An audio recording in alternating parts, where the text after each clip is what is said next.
Vous êtes sur TV5 Monde, ravi de vous retrouver pour ce premier kiosque de 2018. Au nom de toute l'équipe, je vous souhaite qu'elle soit pleine de bonnes nouvelles et d'actualités, comme on va le voir déjà ce dimanche. Voici le sommaire. Donald Trump scandalise le monde entier. L'Afrique lui demande des excuses. Le président américain aurait qualifié des nations africaines, Haïti et le Salvador, de pays de merde. Donald Trump est-il raciste un an après son investiture? Que comprend-on à ce président atypique? Le président français était en visite d'État en Chine cette semaine. Quel bilan, notamment sur le plan économique? Emmanuel Macron a-t-il réussi à se faire entendre? Est-il parvenu à remettre l'Europe au cœur des colossales nouvelles routes de la soie? En Tunisie, ces manifestations contre la hausse des prix et contre l'austérité déclenchées par la nouvelle loi de finances qui vient s'ajouter à des difficultés socio-économiques récurrentes. 7 ans, jour pour jour, après la chute du régime Ben Ali, où en est le pays? 100 femmes françaises dénoncent le puritanisme et la victimisation autour du hashtag du mot dièse MeToo, des critiques légitimes ou déconnectées de la réalité. De nombreux journaux estiment que ces tribunes ne pouvaient être publiées qu'en France. Le rapport femmes-hommes y est-il différent? Et pour commenter cette actualité, voici tout de suite nos kiosqueurs. Anne-Sophie Bellèche, chef du service éco-social de l'Usine Nouvelle, magazine hebdomadaire consacré à l'économie et à l'industrie. Auparavant, journaliste à l'hebdomadaire économique français Challenge. Richard Verly, correspondant à Paris pour le quotidien suisse Le Temps, auparavant en poste à Bruxelles et en Asie du Sud-Est. Vous dirigez également la collection L'âme des peuples aux éditions Nivikata. Pierre Aski, cofondateur du site d'information français Rue 89, chroniqueur de politique internationale à l'hebdomadaire L'Obs, président depuis cet été de Reporters sans frontières. Et puis Ziad Limam, directeur et rédacteur en chef d'Afrique Magazine, mensuel francophone international éditeur en France et consacré au continent sous l'angle politique, sociétal et culturel. Merci à vous quatre d'être en plateau avec nous ce dimanche. Vous pouvez vous aussi débattre, nous faire part de vos commentaires sur les réseaux sociaux en vous attend sur notre page Facebook ou alors sur Twitter avec le hashtag #kiosque. Les pays de merde, comme ils ont donc été qualifiés, ont rapidement réagi après le gros écart de langage du président américain. L'insulte a enflammé tout le continent. L'Afrique entière demande des excuses à Donald Trump. Les explications, les précisions d'Emmanuel Godard. Cette semaine, il a décidé de reprendre la main sur la politique d'immigration des États-Unis.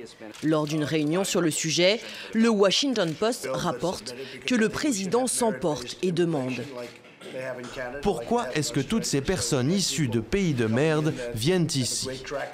Référence aux pays africains, au Salvador et à Haïti, des pays outrés par ses propos.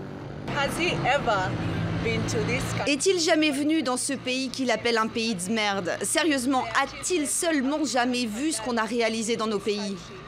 Trump peut traiter les Salvadoriens des criminels, les Haïtiens des séropositifs et nous, les Africains, il nous traite de pays de merde. Pays de merde, ça veut trop dire. C'est vrai et c'est définitif, Trump est un raciste. Mais certains ont réussi à relativiser et pensent que le président américain a voulu choquer les consciences.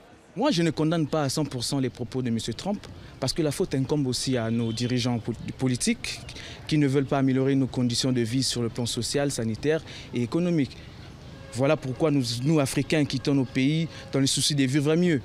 Je pense que tous les pays africains devraient en tirer une leçon. Tous les Africains devraient juste rester dans leur pays et travailler avec leurs propres ressources.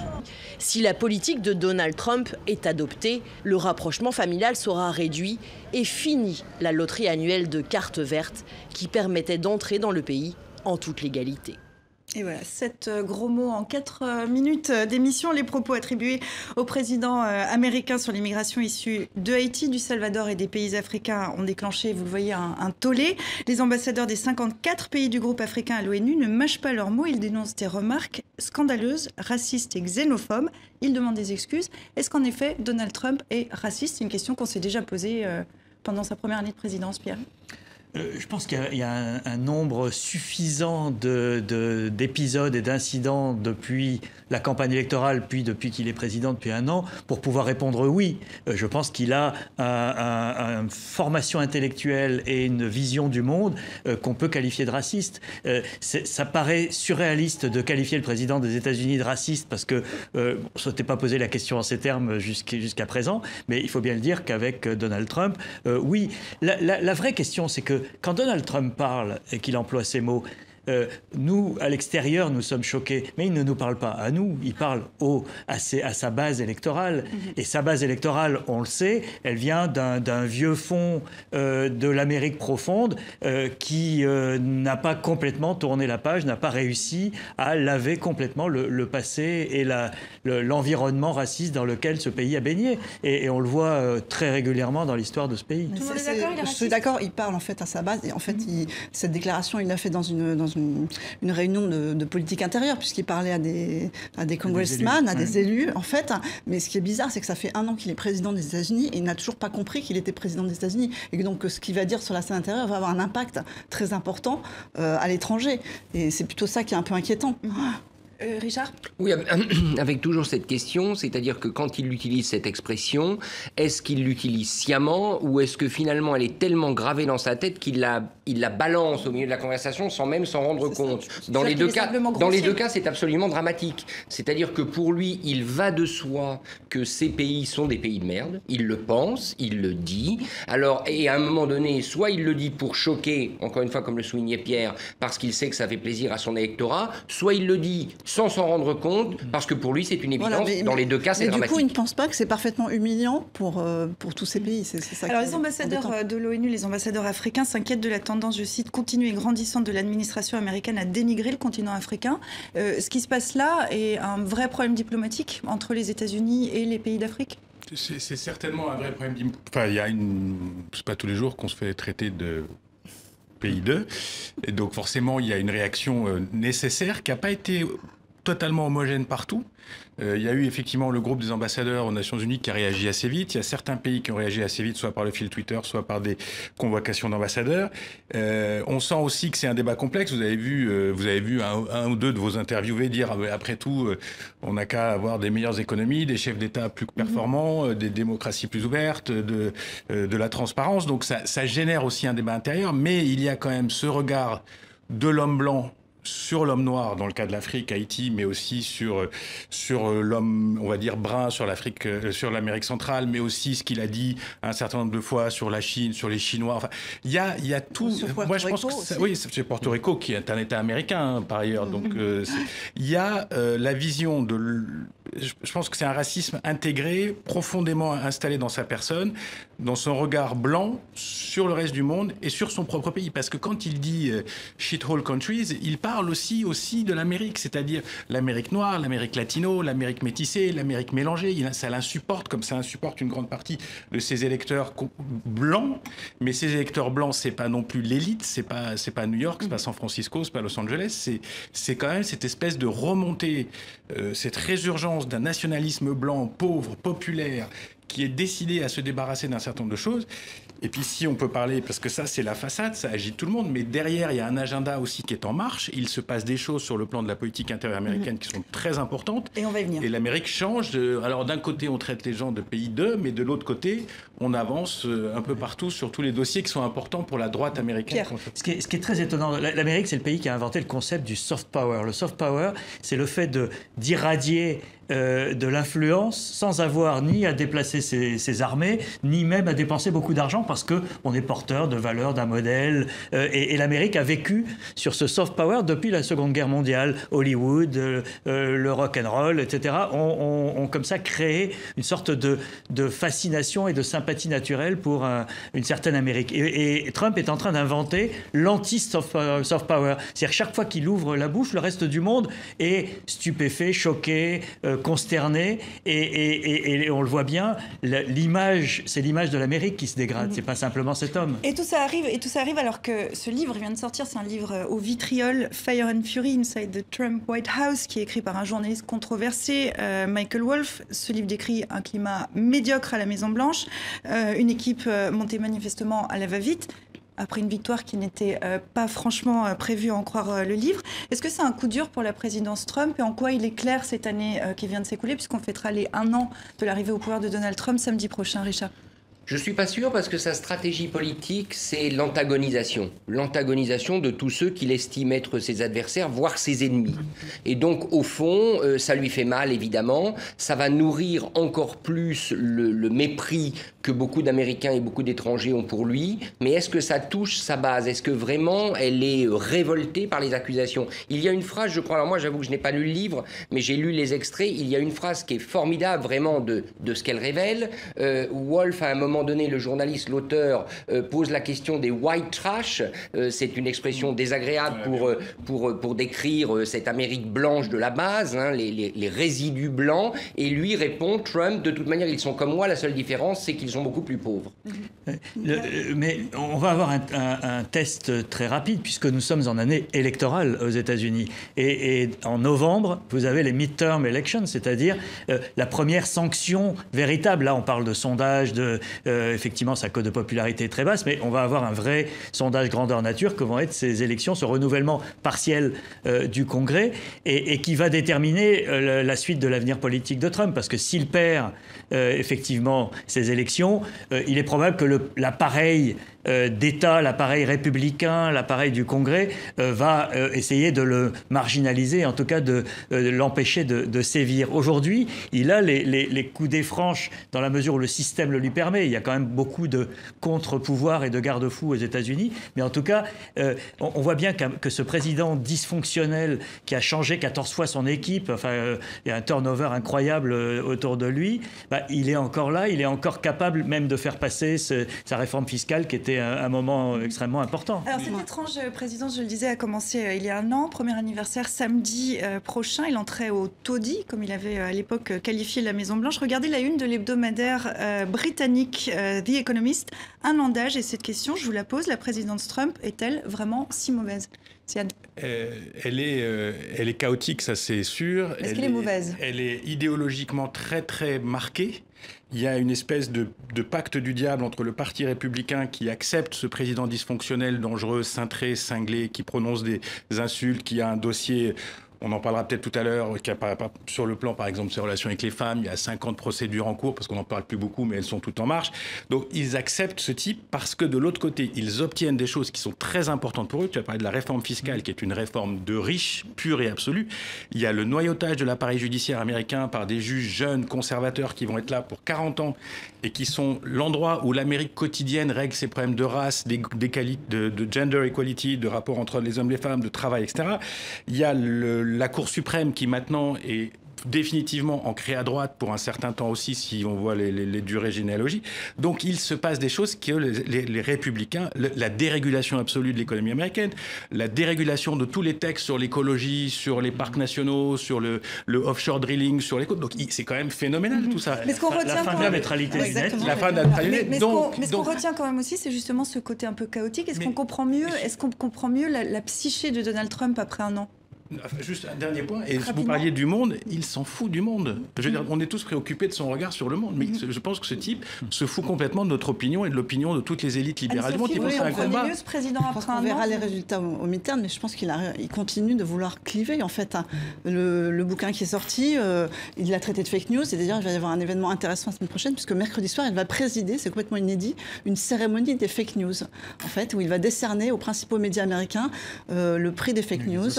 Des Oscars des fake news, donc sachant que ces médias, c'est pas des petits médias, hein, c'est le Washington Post, le New York Times, CNN, donc là aussi c'est complètement inédit. Donc il essaye de dire on vous ment, etc. Il reste sur cette position un peu schizophrène. Il s'est fait élire de justesse, on le sait, et en fonction du système américain, puisque, rappelons-le, il a quand même perdu le vote populaire au niveau national, il s'est fait élire sur une promesse, c'est celle de ramener des emplois aux États-Unis. Et donc, toute son action, elle est centrée là-dessus. Et ça marche ? Il se peut que ça marche. Moi, je n'exclus pas que ça marche parce que quand on regarde dans le détail, un certain nombre de firmes annoncent quand même, vont-elles le faire, la relocalisation, par exemple, Apple de sa trésorerie aux États-Unis. Il y a quand même des décisions qui peut-être vont aller dans ce sens, mais encore une fois, comme l'a dit Pierre, c'est pas le sujet parce que le test sera les midterms et les midterms, elles seront dominées par, au fond, la bataille entre deux partis. Ouais, s'il met vraiment dans la balance les accords de libre-échange, l'ALENA China, je doute que ça fasse revenir des emplois. Là, il prend quand même des gros risques. Et puis, outre les midterms, il y a quand même l'enquête qui plane au-dessus de sa tête sur l'implication russe et puis sur l'obstruction of justice, l'obstruction de la justice. Ça, c'est mené par quelqu'un dont on entend peu parler, Robert Mueller, qui avance ses dossiers petit à petit. Et c'est pas exclu qu'il se passe quelque chose d'atomique dans les mois qui viennent. Sauf que le lien avec les midterms est direct, parce que de toute manière, à un moment donné, la procédure sera dans les mains de la Chambre des représentants. Mais tout ça serait pas grave si on parlait pas de la première puissance économique, politique, militaire du monde.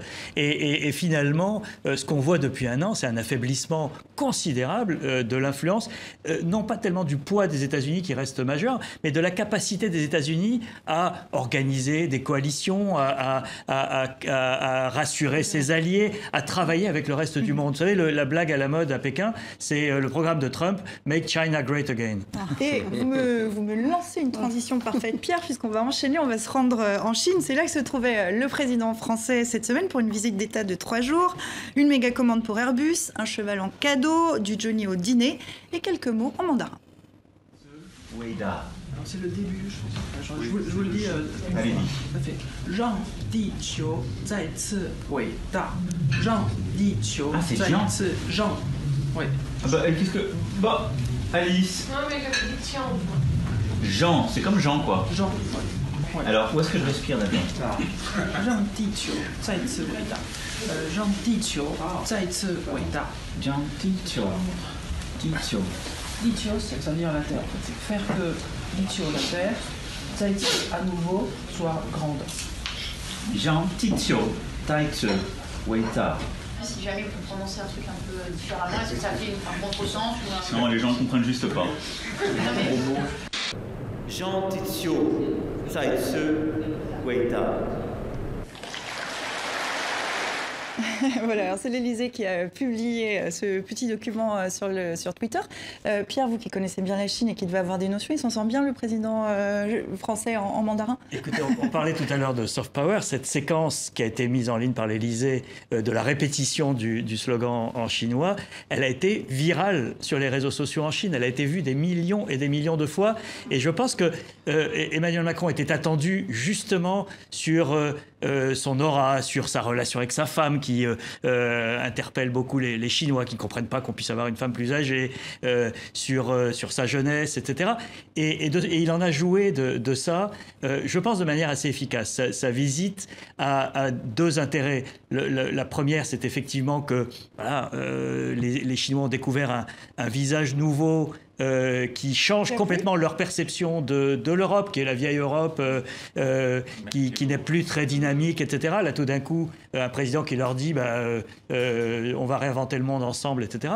Et la deuxième, elle est plus politique, elle est que Emmanuel Macron est arrivé pour marquer une nouvelle phase dans les relations entre la Chine et le reste du monde. On a eu 3 phases. On a eu la phase initiale où l'Occident était un peu condescendant vis-à-vis de cette Chine pas très efficace qui sortait du maoïsme, qu'on a aidé à se développer. Ensuite, il y a eu la phase où on voulait des contrats parce que la Chine commençait à être un peu puissante.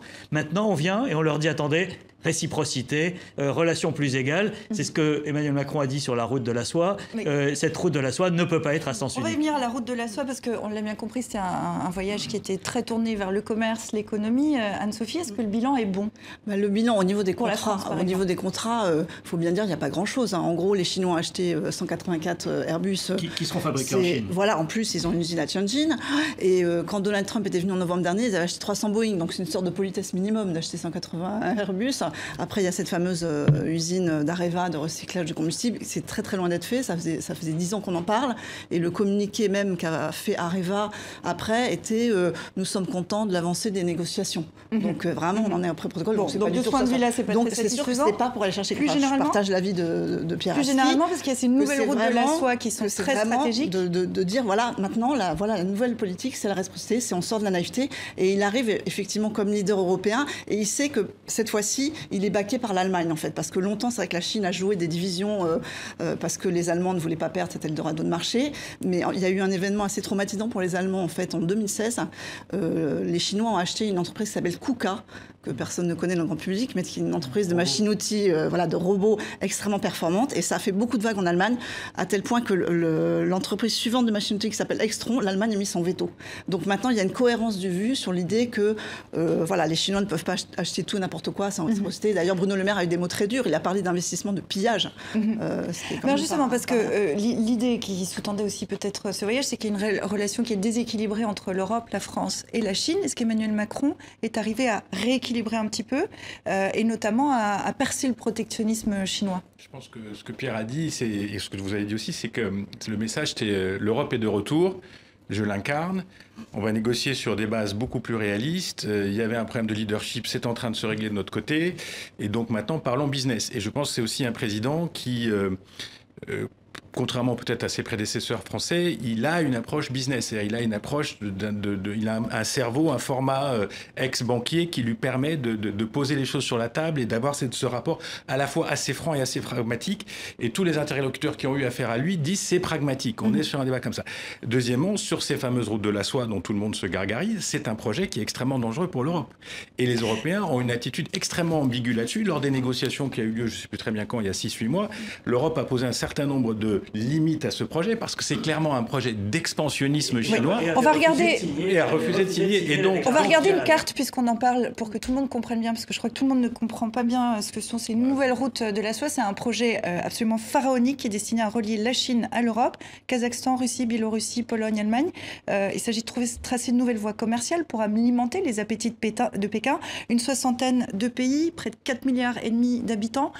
L'Europe est a un train de retard là-dessus, si vous me passez l'expression. Non, je ne crois pas. Je crois pas que l'Europe a un train de retard. De toute façon, le lien ne pourra être que, je dirais, à deux sens, c'est par définition. D'autre part, les Chinois ont quand même une capacité d'avancer beaucoup plus vite du fait de leur régime. Les pays traversés, les entreprises qui font, notamment moi je suis allé au Kazakhstan, qui fabriquent les routes, les Turcs ont une grande partie de ce marché, des entreprises russes également. Je crois que la messe n'est pas dite en la matière de la route de la soie. Quand même un bémol à ce qui a été dit sur Emmanuel Macron. Il a une chance formidable, c'est que toute sa chorégraphie politique, pour l'instant, non seulement lui réussit et est saluée parce qu'elle fonctionne.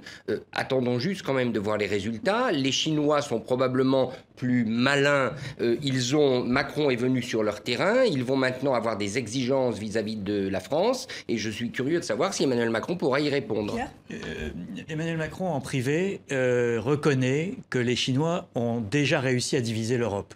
Et pour une raison simple, c'est que au cours des dernières années, d'abord l'Europe n'était pas en état de marche et ne présentait pas un front uni. Et puis il y a des pays qui ont été en difficulté. Et qui est venu faire son marché dans ces pays en difficulté? C'est la Chine. Elle a racheté le port du Pirée en Grèce, elle a racheté des compagnies d'assurance et d'autres entreprises au Portugal. Elle a créé un forum il y a seulement 3 ans qui s'appelle 16+1. Le +1, c'est la Chine. Et les 16, ce sont les pays d'Europe centrale et orientale, plus certains pays des Balkans, qui sont aujourd'hui les partenaires privilégiés de l'Europe. Donc on n'a plus la capacité aujourd'hui de parler d'une seule voix en tant qu'Européens à l'égard de la Chine. Et c'est pour ça qu'Emmanuel Macron insiste beaucoup sur l'axe franco-allemand, parce que c'est la dernière base forte de résistance. Oui, mais c'est aussi le cœur de l'Europe. Oui, bien sûr. C'est un petit... mais non, je pense aussi qu'il y a le fait que la Chine vient aussi sur les plates-bandes de l'influence traditionnelle de l'Europe externe, sur ses marchés habituels. Je pense à la Méditerranée, je pense à l'Afrique en particulier, où là, je veux dire, l'avancée chinoise est immense. C'est pour ça que ce discours qui consiste à dire l'Europe aimerait s'insérer dans le mécanisme des routes de la soie, non, l'Europe essaye d'exister comme une puissance commerciale qu'elle est. Il ne faut pas oublier non plus qu'on reste, malgré nos difficultés, nos désaccords, notre vieillissement, tout ce discours un petit peu décliniste, on reste malgré tout la première ou la deuxième puissance commerciale du monde, et qu'on reste le niveau de vie le plus élevé au monde, qu'on reste le système le plus protecteur du monde. Et donc cette Europe-là, elle voit cette Chine prendre de l'ampleur, lui manger la laine sur le dos. Moi, je pense qu'il y aurait fatalement une réaction des entreprises, ça sera porté peut-être par les lobbies industriels. Peut-être, Richard, cette réaction qu'évoque Ziad? Elle va arriver, c'est pour ça que ce voyage, encore une fois, ce n'était qu'une première manche réussie. C'est une première manche qui s'est jouée à Pékin, sur un terrain où Emmanuel Macron est à l'aise, c'est-à-dire sur celui de la communication. Il avait tous les atouts pour ça. Brigitte Macron avait fait parler d'elle avant avec les pandas, etc. Maintenant, ce n'est que la première manche. Donc, attendons la suite de la partie. Et sur la suite de la partie, les Chinois seront sûrement intraitables maintenant qu'ils ont des positions de force. perplexe, Pierre. Non, je pense que les Chinois ont besoin aussi d'avoir des alliés ou des amis, entre guillemets, dans le monde. Et aujourd'hui, ils sentent bien qu'ils sont devenus trop gros, trop vite et trop menaçants. Et qu'on ne peut pas, dans le monde actuel, surtout pour un pays qui a besoin de commercer et d'investir, etc., on ne peut pas aller à l'encontre de l'ensemble de la planète. Et donc, ce qu'Emmanuel Macron est venu leur proposer, c'est OK, soyons fair-play, et on pourra travailler ensemble, et on vous amène toute l'Europe pour travailler avec vous. Mais comment arriver à travailler, à commercer avec un pays comme la Chine sans en être le vassal? D'abord, le rapport de force n'est pas si défavorable, comme le disait Ziad. L'Union européenne, c'est un géant du commerce international. C'est-à-dire que les exportations biens plus services, de l'UE à 27-28, on ne sait plus trop avec le Brexit, sont supérieures aux exportations de la Chine, biens et services. Sur les produits, la Chine est supérieure. Donc, et puis il y a encore des domaines sur lesquels ils ont besoin de nous. Par exemple, il y a un élément dans ce voyage, il y a eu une coopération spatiale qui a été poursuivie, enfin renforcée. Les Chinois ont besoin de l'Europe parce qu'il y a certains composants électroniques que les Américains ne leur donnent pas accès pour leur programme spatial, en particulier des satellites d'observation justement du climat, qui sont là aussi des ambitions sur lesquelles on se rejoint quelque part, l'Europe et la Chine. On a d'un côté Emmanuel Macron qui est pragmatique, de l'autre côté Xi Jinping qui est pragmatique, et que donc fatalement ils vont arriver quand même à faire quelque chose, ou c'est naïf comme vision? Le fait que la Chine, on l'a décrit toujours comme cette espèce de TGV sans difficulté qui avance, mais ils ont d'énormes problèmes intérieurs. Bon, on ne peut pas parler de politique où il y a, je veux dire, un chantier. On ne va pas parler de droits de l'homme. Alors justement, avançons là-dessus, parce que c'est l'aspect qui n'a pas été évoqué par Emmanuel Macron. Il y a aussi le côté d'une économie en transformation. Ils sont en train de passer de l'atelier qu'ils étaient, qui servait le monde entier, à une espèce d'économie intelligente de service. Mais ça va se faire avec d'énormes dégâts humains chez eux, qui traitent à leur manière, c'est-à-dire en verrouillant tout, en réinstallant l'autorité du Parti communiste, la primauté, la centralité, etc. Donc c'est pas un pays essentiellement stable sur l'avenir et bonjour, tout va bien. Donc ils ont besoin, comme disait Pierre, moi je pense que c'est très important, ils ont besoin de partenaires en Occident, et comme ils n'ont plus l'Amérique, comme ils n'ont plus cette espèce de duo mondial avec qui on discute, forcément, l'émergence de partenaires en Europe comme Macron, et j'espère que Mme Merkel, ou ce qui suivra Mme Merkel, aussi va revenir sur le terrain, c'est important pour eux, cet équilibre. Un mot sur les droits humains, parce qu'effectivement, Emmanuel Macron a fait le choix de ne pas en parler publiquement, dit-il. Soyons honnêtes, oui, moi ça me coûte de le dire, mais soyons honnêtes, faire une grande proclamation sur les droits de l'homme à Pékin, ça n'a aucun impact sur le fonctionnement du régime chinois, qui est aujourd'hui suffisamment puissant sur le plan international comme sur le plan interne pour balayer ça d'un revers de la main. Après, la stratégie qui est de dire on va en parler discrètement, on peut être sceptique aussi sur la capacité de le faire. Là où, pour l'instant, on n'a jamais été capable de le faire, c'est que l'Europe tout entière, qui pèse effectivement, on l'a dit suffisamment, encore assez lourd, puisse intervenir, ne serait-ce que sur des sujets très précis. Là, en ce moment, vous avez un masque de fer en Chine, c'est Liu Xia, la compagne de Liu Xiaobo, le prix Nobel de la paix, qui est mort l'année dernière. Sa femme n'a jamais été accusée de quoi que ce soit, elle est aujourd'hui privée de liberté. C'est quelque chose d'inique, sur lequel personne ne dit rien. Je pense que la communauté internationale, ou ce qui en tient lieu, s'honorerait d'intervenir auprès des autorités chinoises sur un cas comme celui-là, par exemple. Oui, moi, sur Emmanuel Macron, j'ai aussi une question. C'est que j'aimerais savoir si véritablement il croit qu'un pays comme la Chine peut se démocratiser. Et je pense qu'il ne le croit pas. Je pense qu'Emmanuel Macron, au-delà de son pragmatisme politique et diplomatique, a une vue notamment des pays Asie avec leur prospérité assez particulière. Il pense que ce sont des pays où finalement les arrangements économiques triompheront toujours de la démocratie. Et ça, je pense qu'il faudrait aussi voir sa visite sous cet angle-là. Il a, lui, une priorité, c'est de défendre les démocraties libérales européennes. Ça, c'est son combat contre les populistes. Pour ce qui est loin de l'Europe, je ne suis pas sûr qu'il ait envie de mener le même combat. Est-ce que c'est aussi, je mets les pieds dans le plat, est-ce que c'est la vocation de la France, la petite France européenne, d'aller prêcher la démocratie sur des immenses marchés ou des immenses... dit en permanence. Oui, mais ça, c'est le discours officiel français depuis le début de la Ve République. Macron, il insiste beaucoup sur cette dimension universelle. Oui, moi je pense que les interlocuteurs. C'est des interlocuteurs. C'est impossible à faire en Chine parce que sinon. Il n'a pas beaucoup fait avec le maréchal Sissi, par exemple. On se retrouve dans la. Non, mais rapidement, alors Dominique. Non, j'ai fini. Alors, rapidement.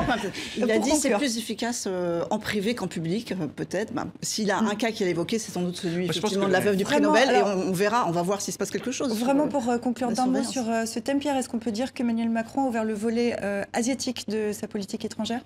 Oui, c'est clair. Je pense ça a été très négocié avec les Chinois. Il a réservé à la Chine sa première visite en Asie, sa première visite d'État, et il a annoncé qu'il y retournerait chaque année. Et je pense que ce symbole-là, il est très important, et il ne sera pas passé inaperçu auprès de ses interlocuteurs. Et ça me permet de terminer avec ce proverbe chinois, je crois, qui illustre bien ce que vous disiez. Ténacité est mère de succès. Proverbe chinois. C'est sûrement Confucius qui a dit ça. On va avancer. Je vous propose qu'on en vienne maintenant à la situation en Tunisie. Il y a 7 ans, jour pour jour, souvenez-vous, le président tunisien Zine El Abidine Ben Ali prenait la fuite, chassé par la rue. Depuis cette révolution, tous les mois de janvier, le pays connaît une mobilisation sociale. Ça n'a pas manqué cette année encore, avec des manifestations contre la hausse des prix et de l'austérité. Aujourd'hui, les Tunisiens n'arrivent pas à vivre à cause de la loi de finances 2018 et la hausse des prix des produits de consommation. On est surpris par la forte présence policière qui menace la liberté en Tunisie. On n'appelle pas à la chute du gouvernement ou du régime, on appelle à la suppression des articles de loi qui accroissent la pression budgétaire sur les citoyens tunisiens. Le problème, c'est que le gouvernement ne sait pas diriger l'État. Leurs courtisans sont bien servis. Le président de la République et son entourage sont corrompus. Ce sont des voleurs. Nous, non. Ils ont augmenté l'impôt sur le revenu de 1%. Si le père d'une famille pauvre perd 10 dinars par mois, c'est 6 à 8 litres de lait qu'il ne peut plus acheter. Pourquoi avons-nous fait la révolution? Pour le travail, la liberté et la dignité. On a eu la liberté, c'est vrai, mais nous sommes affamés. C'est la nouvelle loi de finances qui a déclenché ce ras-le-bol. Elle augmente les impôts indirects, hausse de 1% de la TVA, augmentation de la taxe sur la consommation, gel du recrutement dans la fonction publique. À chaque fois, en janvier, Ziad, la même question, puisque les Tunisiens descendent dans la rue. À chaque fois, on se demande est-ce que la révolution repart ou est-ce que les Tunisiens tiennent à leur stabilité politique, mais qu'ils expriment quand même la grande difficulté du pays? La première chose, c'est qu'on n'est jamais réellement sorti de cet état de tension. C'est-à-dire, depuis 7 ans, la Tunisie vit sous tension avec des périodes hausses, des périodes basses. Donc, on est encore dans un processus de transition qui est extrêmement difficile.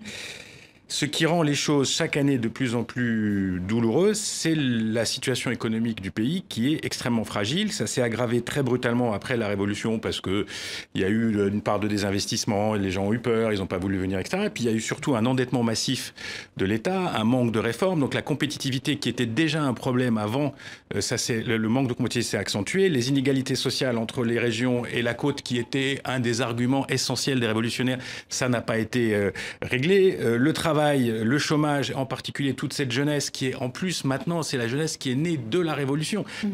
Les gens qui étaient là avant, à l'époque de Ben Ali, ils sont devenus trentenaires, quadragénaires, etc. Mais là, il y a des gens qui avaient 8, 9, 10 ans, 11 ans au moment de la Révolution, qui ont 17, 18, 19, 20 ans et qui arrivent sur ce marché du travail où il ne se passe rien. Et il y a une sensation que ce qui a fait la Révolution, c'est-à-dire un régime socialement, au fond du fond, un système socialement déséquilibré en faveur d'une élite contre un peuple, ce truc-là est toujours là.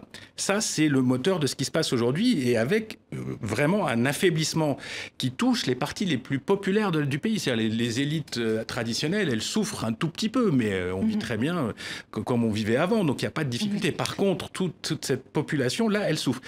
Et la deuxième chose, c'est le blocage politique. On en reparlera après. Il y a un blocage politique qu'on peut décrire. On va y revenir, effectivement. On va peut-être plus s'intéresser dans un premier temps à cette situation socio-économique. Regardez cette une de l'hebdomadaire tunisien Réalité qui parle de la révolution fantôme. La situation économique et sociale qui était au cœur des revendications de 2011 ne s'est pas améliorée.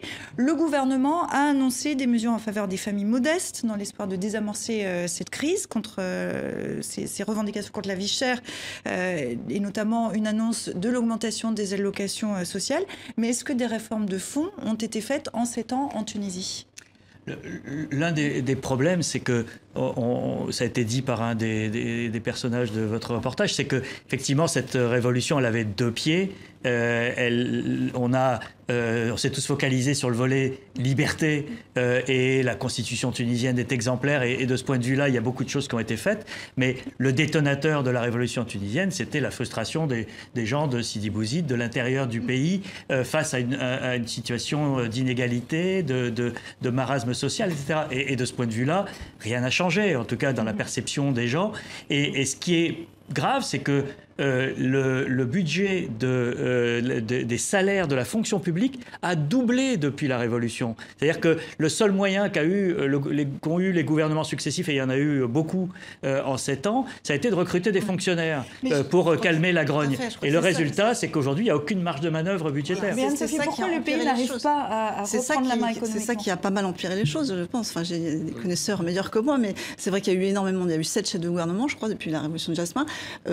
Par contre, tout le monde a embauché, en fait. Et aujourd'hui, il se trouve face à un mur de dettes, de déficit, de balance des paiements qui est complètement déficitaire. Donc, du coup, il y a une dévaluation du dinar. Et l'inflation, en fait, que perçoivent les gens, c'est pas tant, sans doute, les 1% ou les produits, c'est de l'inflation importée, pas à cause d'un dinar sous-évalué. Et tout ça, c'est le FMI, en fait. C'est cet accord le avec FMI le est FMI, venu aussi le Fonds monétaire international. On peut taper sur le FMI, mais...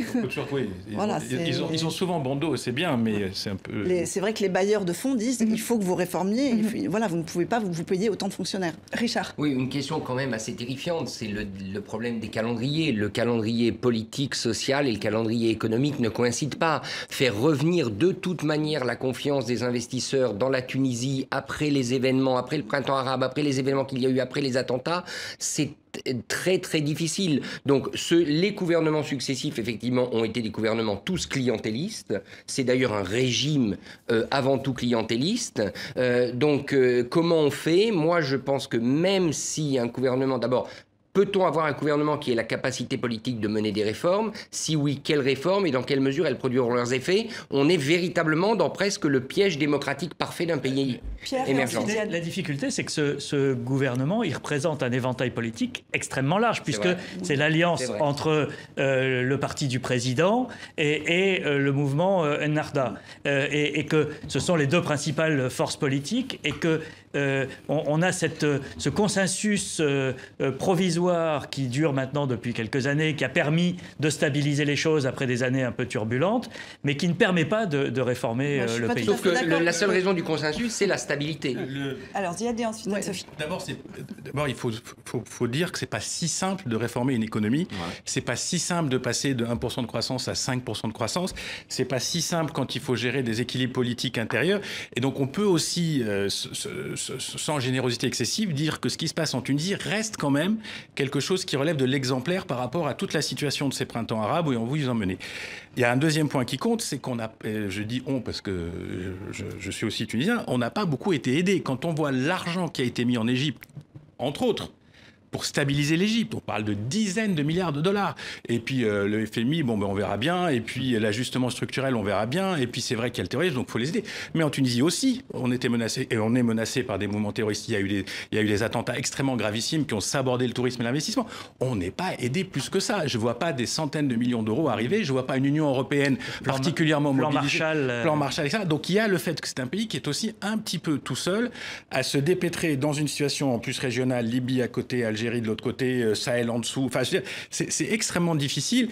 Et peut-être que là où ça coince, c'est que ce duopole laïque, Nida, Ennahda, séculier, islamiste en tête, a fini par atténuer un peu toutes ces différences pour cette espèce de consensus minimum, mais qui est un consensus de méfiance absolue. On ne fait pas les élections municipales où on a du mal à les faire parce qu'on a peur que l'un gagne et l'autre perde. On ne fait pas au tribunal constitutionnel, vous parliez de la constitution remarquable, elle n'est pas appliquée.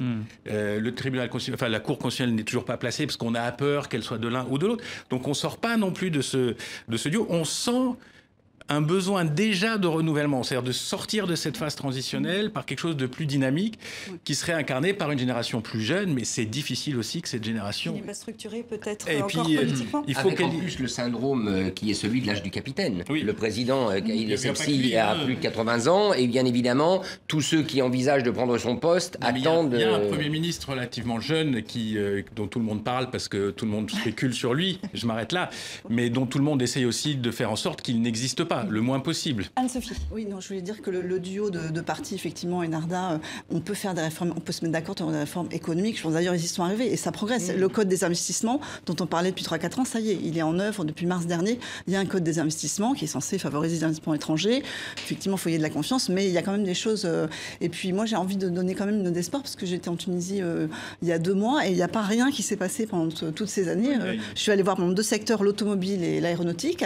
Le secteur automobile est très important en Tunisie et j'ai regardé les exportations en fait automobiles. Elles ont doublé en fait entre 2010 et 2016. On est passé de 2,5 milliards d'exportations en dinars à 4,5 milliards. Donc ça veut dire qu'il y a quand même les moyens. Il y a des savoir-faire. Aussi, hein. Oui, mais d'accord. Il y a quand même des savoir-faire. En fait, il y a du potentiel. Il faut juste. Et tout ça avec une critique qui est récurrente, y compris de la part des manifestations, c'est cette critique contre la corruption qu'il y a en Tunisie. Il y en avait du temps du régime Ben Ali. Elle est différente aujourd'hui. Le Premier ministre a lancé un plan anticorruption au printemps. Est-ce que ça marche ? Chaque régime génère ses corrompus, ses clients, ses potes. Et puis il y a aussi, dans ces économies en transition, il y a aussi le poids immense du marché noir qui lui-même génère de la corruption. C'est-à-dire que quand les marchandises transitent par le sud tunisien, que on ne sait pas trop combien de l'économie tunisienne est au noir aujourd'hui ou est passée à l'informel, 30-40%, tout ça génère des circuits extrêmement compliqués qui, par ailleurs, financent les partis politiques ou les aides. Donc, mais c'est un combat démocratique. Et moi, je ne pense pas que... la corruption, c'est important. Il faut la contenir, il faut la lutter, il faut des juges, etc. Ce qui est important en Tunisie, c'est la sensation que pour les classes moyennes, les classes défavorisées, qu'ils font partie du train, ce qui n'est pas le cas aujourd'hui. Et ce qui est important en Tunisie, c'est que les jeunes, au lieu de vouloir, et je ne parle pas que des jeunes pauvres, je parle des jeunes éduqués, leur première impression aujourd'hui, c'est de prendre un avion et de venir en France, de venir en Italie, d'aller aux États-Unis, d'aller au Québec, de se faire une vie, de travailler. Ça, c'est gravissime. Tant que ces gens, jeunes ou moins jeunes, pauvres, classe moyenne, ne se sentent pas dans le train du changement, ce pays sera instable. Pierre. Emmanuel Macron va en Tunisie dans 2 semaines et je pense que ça sera un moment important parce que je reviens sur ce que disait Ziad tout à l'heure sur effectivement il n'y a pas cette sensation de mobilisation internationale en faveur de la Tunisie que la situation géopolitique et l'exceptionnalité tunisienne malgré tout justifieraient et je pense que Emmanuel Macron devrait dire des choses sur ce sujet. En tout cas, il sera très attendu parce qu'il est le porte-parole d'une certaine manière. Enfin, la France est le pays le plus logique pour incarner cette voix de la Tunisie sur la scène internationale. Richard. Oui, en même temps, nous les journalistes prenons garde à ne pas tout de suite imaginer que derrière des manifestations justifiées se profile une nouvelle révolution ou une nouvelle désagrégation de l'État tunisien. Pour l'instant, l'État tunisien a quand même démontré qu'il était solide. Il y a des manifestations, il y a des protestations, mais peut-être que politiquement les choses peuvent avancer. La question, c'est le verrou politique. Et là, on voit bien que c'est difficile. Et je rappellerai le bilan de la semaine, il est de plus de 800 arrestations, d'au moins un mort. Je vous renvoie au Journal Afrique ce soir sur nos antennes TV5 Monde avec un long reportage tourné en Tunisie. Je vous le recommande vivement. On va avancer maintenant avec notre dernier thème. Dimanche soir dernier, les élites américaines célébraient les Golden Globes sous le signe de l'égalité femmes-hommes. Pendant ce temps, en France, 100 femmes planchaient sur une tribune anti-#MeToo publiée dans le quotidien Le Monde. Elles y défendent la liberté d'importuner, indispensable à la liberté sexuelle. On écoute 2 des co-rédactrices du texte interrogées dans les médias cette semaine. Ce que nous pensons, c'est qu'il y a une liberté d'importuner. Le type qui fume un gros cigare à côté de moi, il peut m'importuner autant que celui qui met sa main sur mon genou. Bon, donc tout ça, franchement, il ne faut pas nous... Vous comparez les deux ? Oui, c'est pas plus... disons que c'est pas plus grave. Ce que nous refusons, c'est de mettre sur le même plan la drague lourde ou insistante et le viol. Or, ce à quoi on assiste en ce moment, c'est que des hommes qui ont eu pour seul tort d'être un peu insistants en envoyant un texto un peu salace ou de tenter de voler un baiser dans une soirée se font dénoncer publiquement sur les réseaux sociaux, outés, comme on dit, exactement sur le même plan que s'ils étaient des criminels sexuels. On va signer un contrat maintenant devant un notaire avant d'aller baiser. Franchement, là, on arrive à un délire. Voilà, la tribune est signée aussi par Catherine Deneuve, qui lui a fait faire le tour du monde. Un premier commentaire, Anne-Sophie, quand vous entendez ça. C'est la femme qui commence. Oui, pour le coup, voilà. Oui, je l'assume. Non, moi, alors, Je pense que cette tribune, elle était légitime et elle était attendue parce que c'est vrai que ça fait plusieurs mois quand même où c'est vrai qu'il y a du droit qui était piétiné. Enfin, il y a des hommes qui sont jetés en pâture, des organisations et on oublie tous les principes, c'est-à-dire la présomption d'innocence, le débat contradictoire. Donc, je trouve ça quelque part un peu naturel que des femmes se soient intéressées à la condition des hommes. Après, ce qu'elles disent aussi, c'est nous ne voulons pas être des victimes. En fait, on a l'impression que, je sais pas, sur ce plateau, il n'y a pas 2 brebis, 3 loups. Et c'est vrai que c'est ce qu'on entend depuis 3 mois à grands coups d'articles, d'enquêtes. On a l'impression que les femmes sont des victimes. Donc elles disent, les femmes d'abord, elles ont la loi avec elles, parce que la tribune, elle commence par le viol est un crime, elle continue par le harcèlement est un délit. Donc elles ont la loi. Et puis après, elles peuvent se défendre. Je veux dire, quelqu'un qui met une main aux fesses dans le métro, on peut lui flanquer une baffe, on peut l'insulter. Et je pense que tout le wagon qui est avec nous ne prendra pas le parti du harceleur. Est-ce qu'à la lecture du harcèlement, on n'a pas l'impression que le curseur entre ce qui est de la galanterie, de la drague, du harcèlement n'est pas très clair? Oui, je crois que c'est pas clair en fait. Et c'est normal parce que ces femmes-là c'est pas clair parce que les hommes ne sont pas des femmes comme les autres. Donc en fait, dans les relations entre hommes et femmes, à un moment, il y a des ajustements qui peuvent parfois provoquer des frictions, peut-être parfois des choses pas agréables, mais ce qu'elles disent, ces femmes, c'est pas grave, voilà. On s'ajuste, on se règle, quoi. Alors, une réaction d'homme. Moi, elle m'a fortement agacé cette tribune parce que elle permet aux hommes qui se seraient sentis visés par toute la campagne MeToo d'avoir une sorte de lâche soulagement en disant c'est bon, on peut y aller, le droit à importuner est reconnu par Catherine Deneuve. Et ça, je trouve que c'est très maladroit. Parce qu'au moment où, effectivement, il y a la possibilité de changer quelque chose dans ce monde, dans les comportements, dans les rapports, peut-être que le curseur est pour l'instant un peu trop du côté de la protection. Je pense que c'est pas très habile et c'est pas très sensible de venir et de dire mais le gars qui se frotte sur vous dans le métro, c'est pas grave, de la part de signataires qui n'ont pas dû prendre le métro depuis bien longtemps. Je pense que le dernier métro qu'a pris Catherine Deneuve, c'était son film il y a 40 ans. Donc je trouve ça excessivement bourgeois et élitiste comme comportement. Oui, c'est la critique qu'on leur fait, effectivement. C'est des bourgeoises, c'est une autre génération. Non, d'abord, il y a des jeunes femmes qui signent dans cette tribune. Et ensuite, je pense que c'est vraiment leur vision des relations hommes-femmes. Elles se sentent assez fortes, quelque part, pour résister, effectivement, à un baiser volé. À toutes celles qui n'ont pas la position sociale ou le rapport de force qui leur permet. Nous, on a le droit d'écrire ça, elles ne disent pas que c'est pas légitime. Oui, alors il y a toujours cette tentation en France, il faut que les combats deviennent fratricides et à mort. C'est-à-dire il faut qu'il y ait des vaincus et des vainqueurs. En l'occurrence, je crois qu'il y a 2 visions, deux femmes, des différentes visions chez les femmes de ce qui peut se passer. Ça peut être des fois bien exprimé ou mal exprimé. Et je crois que ça, c'est respectable.